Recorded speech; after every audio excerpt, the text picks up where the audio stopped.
Hey there, I'm Ryan, co-founder and chief customer officer at Accord. In this video, I'm going to walk you through the summary page. Let's get going. So the summary page is meant to be a high-level overview of the deal you're working on. Think of it as the front page of your deal. It helps you control the narrative and is a tool your champion can also use to sell internally. By aligning with your customer, it makes them feel heard and gives you the permission to challenge them to help them find the right solution. The summary page is made of two building blocks. We have full pages here, which we're on right now, and then you also have sections. If you're working from a playbook, which is most often the case, your team will have already laid out these different sections for you. So you're really just customizing it from there, or maybe adding a different section as needed. Now let's say we want to add another page. That's pretty straightforward. We click Add Summary, and then we give the summary a title. Let's call it New Page. Then we'd start adding sections. All right, so now you have a few different section types to choose from. Let's start with the intro. The intro allows you to have a signature and frames you as the point person running this deal.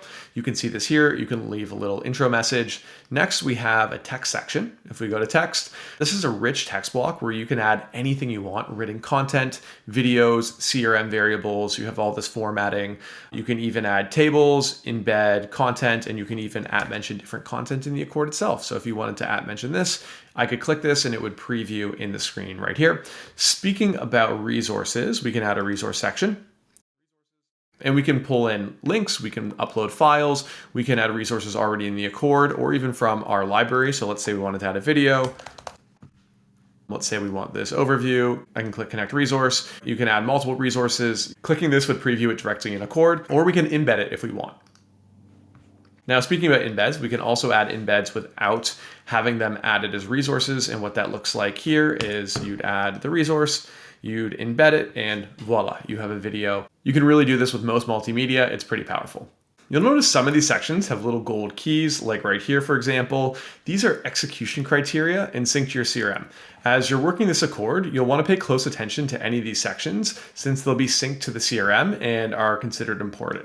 To mark any of them complete, you'll just click the three dots and then click Mark Complete. And you'll see that reflected in the execution page. So let's take a second to talk about internal versus external visibility. So any of these sections can have a purple internal mark. That means your prospect can't see it. Same with the pages. A full page can be marked as internal. To mark a page as internal, you just click the three dots right here, change visibility. To mark any of these sections internal, you just click the three dots. In same flow, you click Mark as internal. Boop. If you're ever curious to what your prospect can see, you just click Present and it'll hide anything that's marked internal. So it just booted me from that page. Customer can't see that page. And it also hided the section I was showing you a moment ago at the bottom of this summary page. When you hover over a section, you'll see an Accord Intelligence button. Accord Intelligence can help you fill out a section. And if your call recording software is integrated, it'll pull directly from your call transcripts to better answer the question. It's pretty powerful. And if you don't like something, you can always click Undo Changes. And that's the summary. Think of it as the front page, the place you and your prospect can come together to align. And anyone involved in the deal can see the bigger picture. Happy selling.